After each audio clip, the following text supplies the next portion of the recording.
Doctor صاحب، اگر ہم اینڈ آف دی ٹائم کے حوالے سے مختلف احادیث میں یا اسلامی کتابوں میں جو نشانیاں بیان کی گئی ہیں، خون ریزی کا اور بہت زیادہ جنگ و جدل کا، قدرتی آفات کا، تباہی کا ذکر دیکھیں تو وہ تو ہمیں پاکستان میں بھی نظر آتا ہے، اور دائیں بائیں مڑ کے بھی دیکھیں تو وہاں پہ بھی نظر آتا ہے۔ آپ اس سے کیا نتیجہ اخذ کرتے ہیں؟ اصل میں احادیث کی کتابوں میں کتاب و اشراط الساعہ اور کتاب و علامات القیامہ، یہ مختلف ابواب ہیں، اس میں کچھ علامتیں بیان ہوئی ہیں کہ کب اینڈ آف دی ورلڈ ہوگا اور دنیا کب ختم ہوگی تو کیا ہوگا۔ اس میں کچھ ہیں علامتیں عمومی نوعیت کی، جن کو عام طور پر علماء نے کہا چھوٹی علامت ہے، یعنی جھوٹ بڑھ جائے گا، دھوکہ دہی ہو جائے گی، انسان علم کم ہو جائے گا، بغیر علم کے لوگ فتویٰ دینے لگیں گے، موسیقی کا بہت رواج ہو جائے گا، بے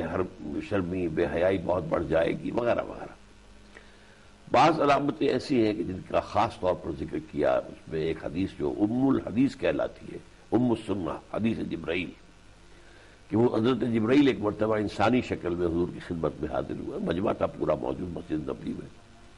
تو وہاں انہوں نے کچھ سوالات کیے کہ اب بتائیے اسلام کیا ہے، آپ نے جواب دیا، ایمان کیا ہے جواب دیا، اور احسان کیا ہے، پھر قیامت کب آئے گی آپ نے فرمایا اس کا علم تو جو پوچھنے والا ہے اور جو جسے پوچھا جا رہا ہے بس ان کے علم میں کوئی فرق نہیں ہے۔ پھر کچھ علامتیں کیا ہوں گی، تو دو علامتوں کا خاص طور پر ذکر کیا۔ اذا تلد الامۃ ربتہا، جب کوئی لونڈی اپنی مالکہ کو جنے گی، یعنی مائیں جو ہیں وہ لونڈیوں کی شکل پر میں اختیار کر لیں گی، اور لڑکی بیٹیاں اتنی سرکش ہو جائیں گی کہ مائیں ان کو کچھ کہہ نہیں سکیں گی کہ مبادہ میں اسے کوئی روکوں ٹوکوں کسی بری بات سے، کسی غلط حرکت سے، تو نہ معلوم یہ کیا کیا بیٹھے، مجھے کیا جواب دے۔ اور نمبر دو یہ کہ جب تم دیکھو گے کہ وہ لوگ جو ننگے پیر رہتے تھے، جسم میں ننگے ہوتے تھے، کپڑے نہیں ہوتے تھے، کھانے کو نہیں ہوتا تھا، یتطاولون فی البنیان، وہ اونچی اونچی عمارتیں بنانے میں ایک دوسرے کا مقابلہ کریں گے۔ اب یہ صورتحال جو ہے اس وقت، جس طرح سرکشی، اولاد کی سرکشی ہے، اور اولاد میں سے خاص طور پر پہلے یہ تھا ہماری تہذیب میں کہ لڑکی جو ہے وہ زیادہ فرما بردار، خاموش تباہ ہوتی تھی، اور لیکن یہ کہ آج جو ہے جس طریقے سے کہ وہ ماؤں پر جس طرح ان کا اپنا حکم چلاتی ہے، یا یہ کہ آج ہم جو دیکھ رہے ہیں امارات میں، دبئی میں برج الخلیفہ بن گیا ہے، عمارتوں کی لمبی لمبی بنانے کا جو ہے کتنی اونچی اونچی عمارتیں بن رہی ہیں، اور یہی وہ لوگ ہیں کہ 70-80 سال پہلے ہی ان کے پاس کھانے کو کچھ نہیں تھا۔ ان دو بنیادی علامات کے علاوہ اور کون سی چیزیں ہیں؟ اور علامات میں سے مثلاً بڑی علامات میں سے دجال کا خروج ہے۔ ایک یہ ہے کہ سورج مغرب سے نکلے گا، 3 جگہوں پر زمین میں خسف ہو جائے گا، زمین دھس جائے گی، ایک بہت بڑی آگ ہوگی جو یمن سے نکلے گی، اس قسم کے علامات ہیں، اور بہت سے جو ہے وہ خون خرابہ ہوگا، وہ بھی جو آپ کہہ رہے ہیں وہ بھی اس میں شامل ہے۔ ان میں سے جس چیز کا ذکر آپ کر رہے ہیں اس کا ذکر میرے نزدیک بالخصوص قیامت سے نہیں ہے، اس کا تعلق اصل میں اس سے ہے کہ اس وقت امت مسلمہ جو ہے وہ اللہ تعالیٰ کے عذاب کی گرفت میں ہے۔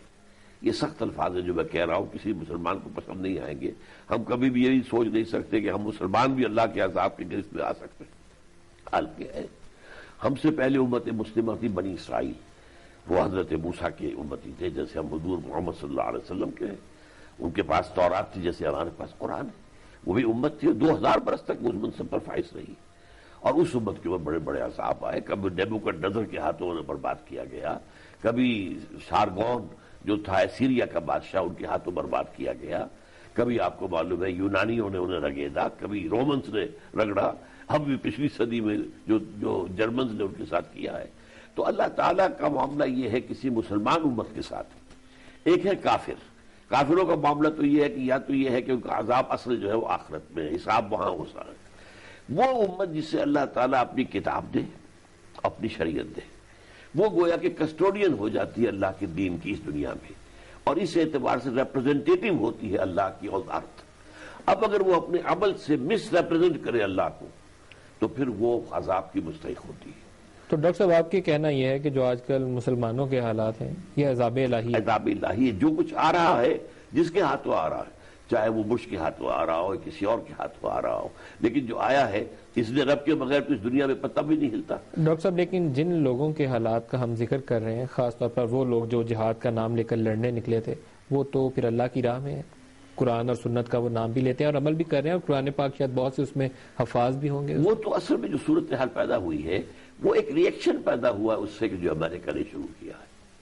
جو کروسیڈ امریکہ نے شروع کی ہے، جس کے لیے کہ بش نے لفظ بھی استعمال کر دیا تھا کروسیڈ، پھر واپس لیا ہے۔ لیکن میں آپ کو بتاتا ہوں کہ جو یہ پروٹیسٹنٹ عیسائی ہیں ان میں جو سب سے زیادہ ایکٹیو ہیں آج کل امریکہ میں، ایونجلسٹ کہلاتے ہیں، ان کا سب سے بڑا رسالہ نکلتا ہے دی فلاڈلفیا ٹرمپٹ، ملینز کی تعداد میں شائع ہوتا ہے۔ اگست 2001 کا پرچہ اس کا جو ہے، یعنی ستمبر میں ٹوئن ٹاورز ابھی گرائے جانے ہیں، اس سے ایک مہینے پہلے جو چھپا ہے، اس کا ایڈیٹر لکھتا ہے many people think that crusades are a matter of the past, over forever, but they are wrong. Preparations are being made for the last crusade, which will be the bloodiest of all.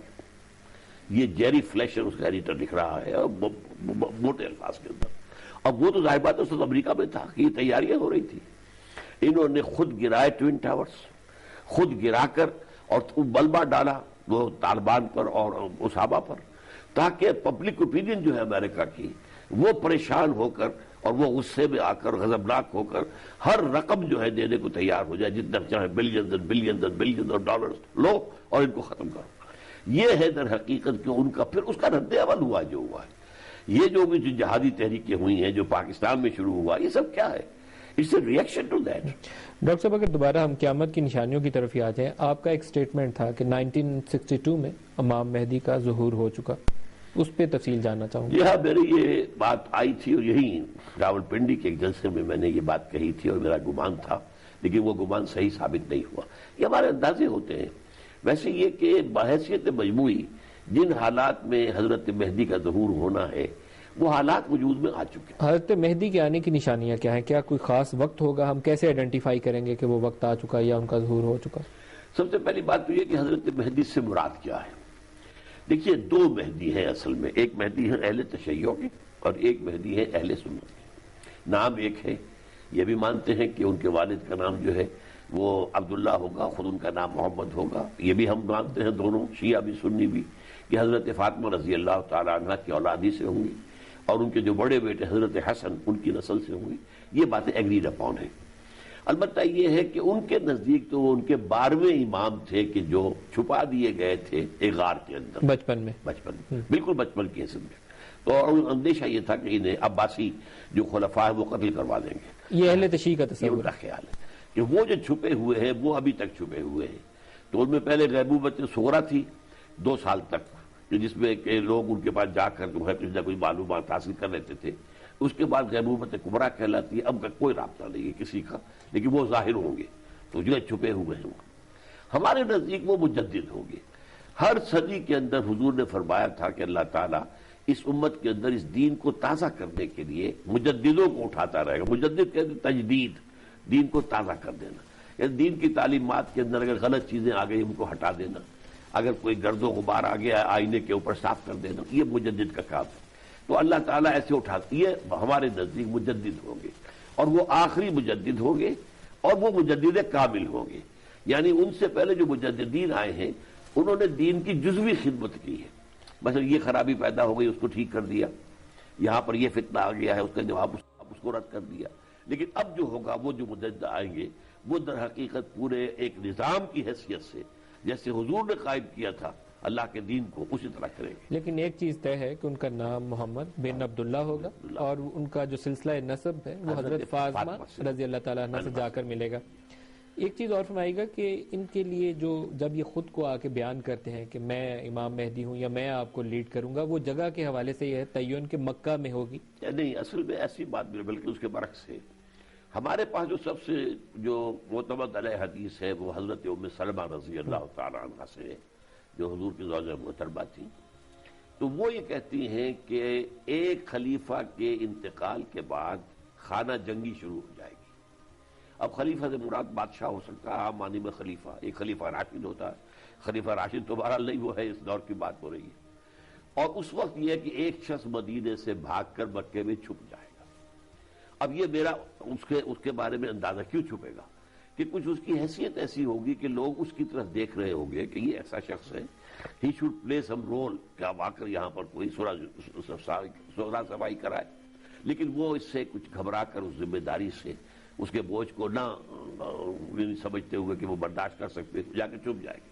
انہیں پھر تلاش کیا جائے گا اور پھر نکال کر ان کو لے کر آئیں گے، وہ اعلان نہیں کریں گے، ان کے ہاتھ پر زبردستی بیعت کی جائے گی، پھر کوئی آواز آئے گی جو غیب سے کہ یہ اللہ کا بندہ مہدی ہے، واللہ عالم۔ یہاں سے ذکر آتا ہے پھر خراسان کے اس لشکر کا، نہیں اس کے بارے میں نہیں، اس کے بعد تو آتا ہے کہ ایک لشکر ان کو بھیجا جائے گا شام